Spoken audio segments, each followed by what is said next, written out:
the money bubble. Yes. It is the last one, too. Well, let's hope it's the last one. I suspect that after this bubble burst, the Fed's going to look for a way to try to create another bubble to try to make us forget about the last bubble. And that's really the way they were doing it. And there's a very conscious attitude in 2003, 2004 to say, okay, we're coming off this recession crossed with the dot-com bubble. What do we do to make people feel wealthier? What do we do to get people to go out and spend? And what they decided to do was, let's gin up the housing market. Everybody will feel like they have a lot of money. Right. It'll a lot of people to work. And so what are they trying to do now? Let's gin up the stock market. So and it really is creating one bubble to try to offset the effect of the last bubble. So, Edward, let me go back to you. We see the way they're working the bubbles now, but let me go back into the past. We see this clump of crashes here.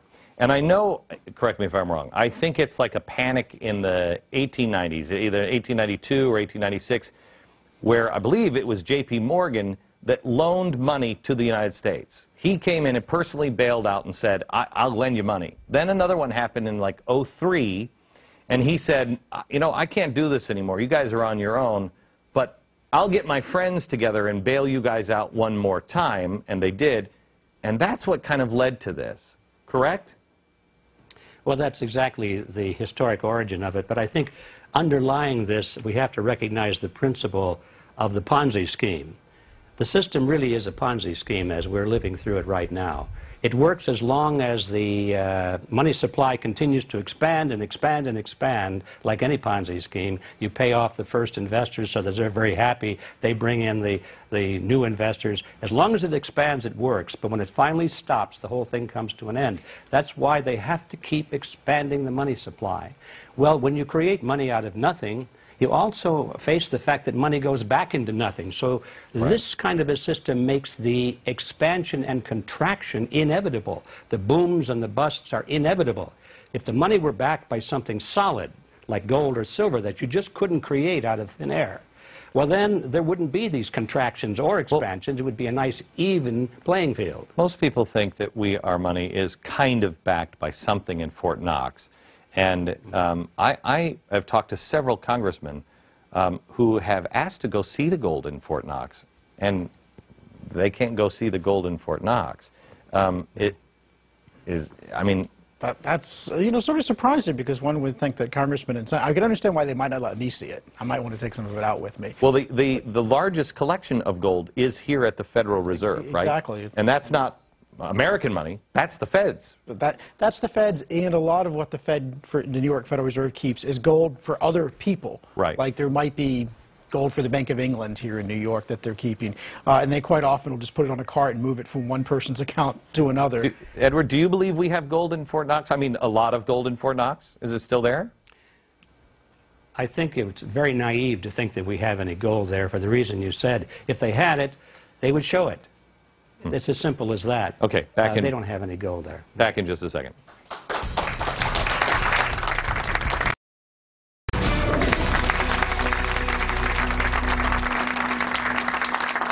All right, I want to introduce you to our guest, G. Edward Griffin. He is the author of The Creature from Jekyll Island, which is a book you must read.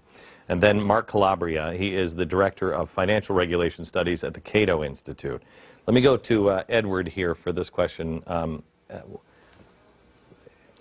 Whenever you go and talk about the Fed, it immediately goes into crazy town talk.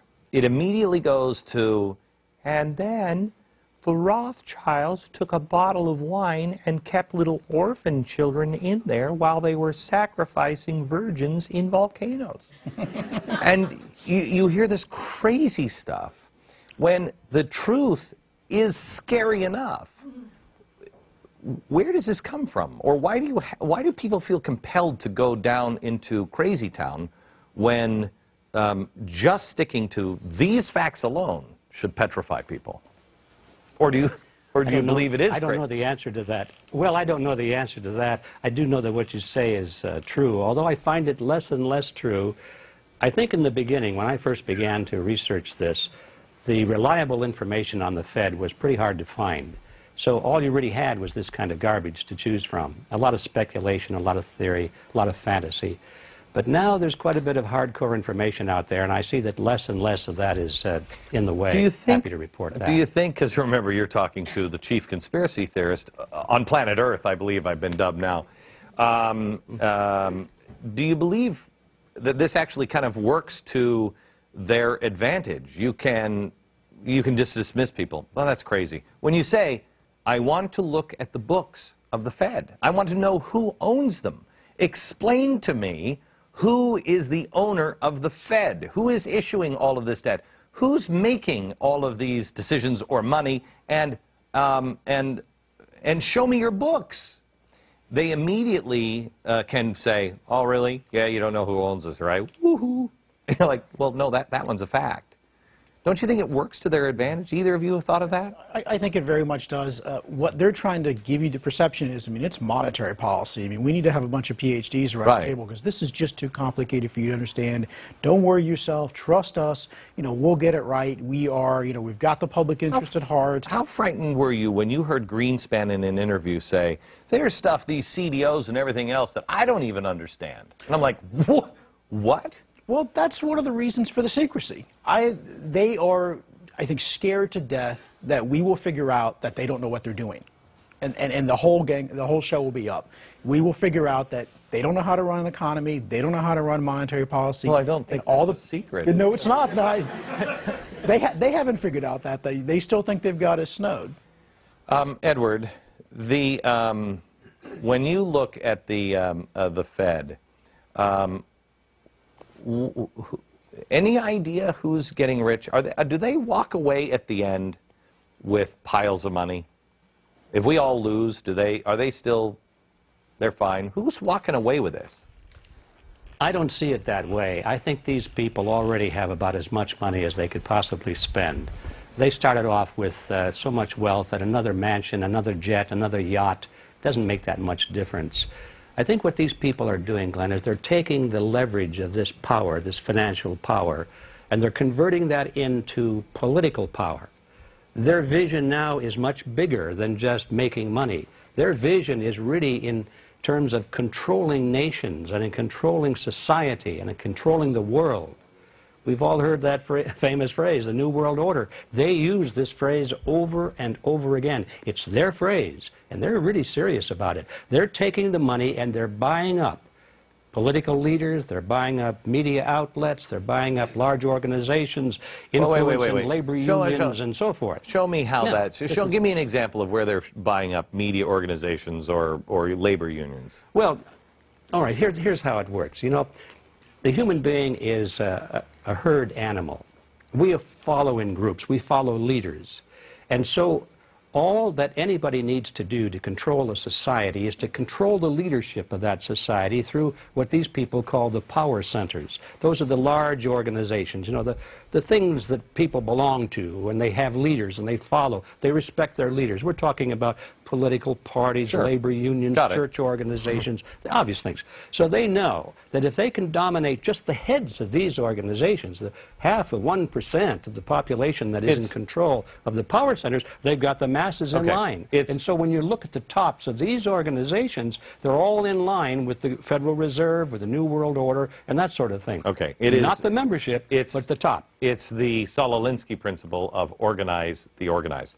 Let me come back. Audience questions, and then I want to ask you, Mark, about Ronald Reagan. The story is that Ronald Reagan was kind of taking on the Fed and rattling the cages, and the Fed taught him a lesson, and he kind of went back into line. We'll get into that in a second.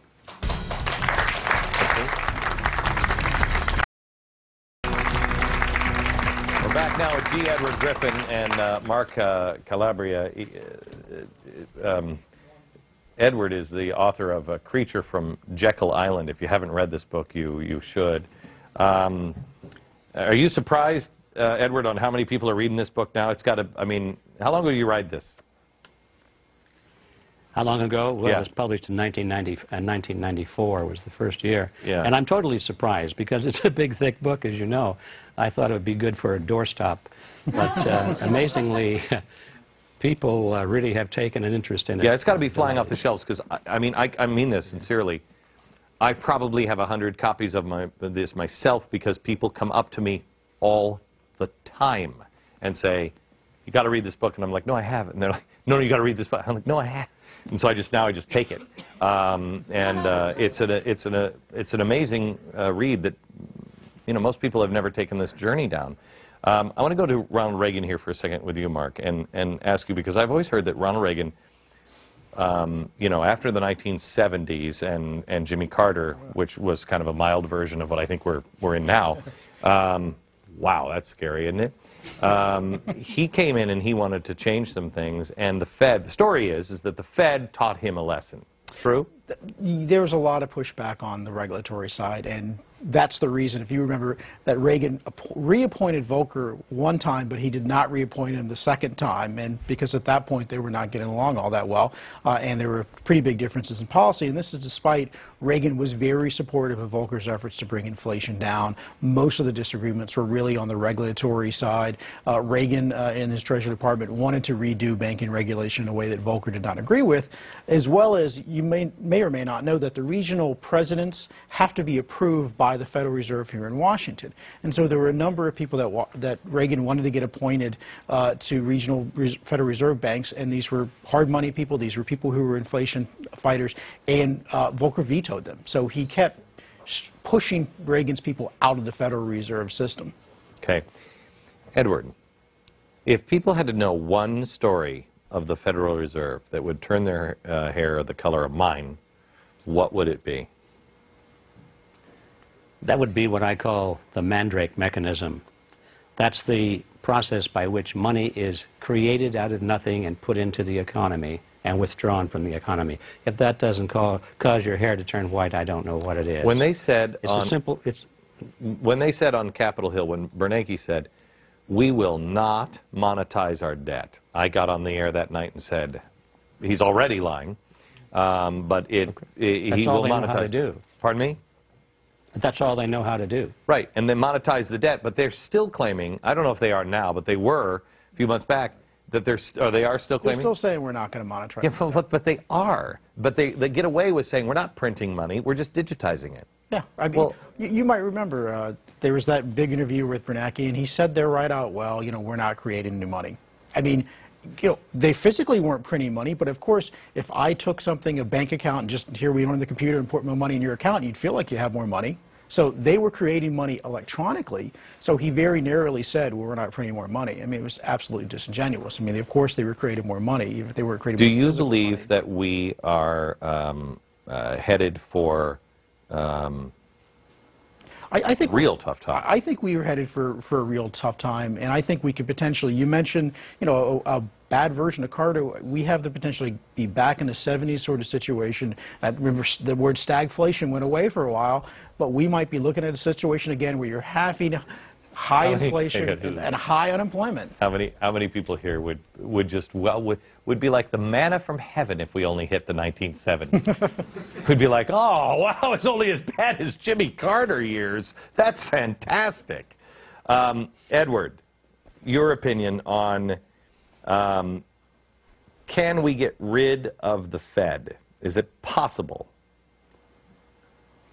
It's technically possible because the Federal Reserve was created by an act of Congress and it can be abolished by an act of Congress. But what must happen before Congress has the backbone to do that? It has to be a complete change in Washington because by and large the people that are in office today are very much beholden to this creature, and they're not going to do it. So we have a political agenda here. If you have people who, like you say, can control through monetary policy, you'll never get those people. You'll never make that change because they would control too much of the money. I mean, they could make the pain enormous. Am I wrong on that? No, you're quite right. In fact, we have the precedent for that during the fight between President Jackson and the Second Bank of the United States. The head of the central bank, which was that version of the Federal Reserve today, his name was Nicholas Biddle, and he fought back exactly that way. When Jackson tried to generate support for getting rid of the Second Bank, he said, I will pull the country down. He said, the nation will fall, the people will fall, but the bank will not fall. That was his exact quote.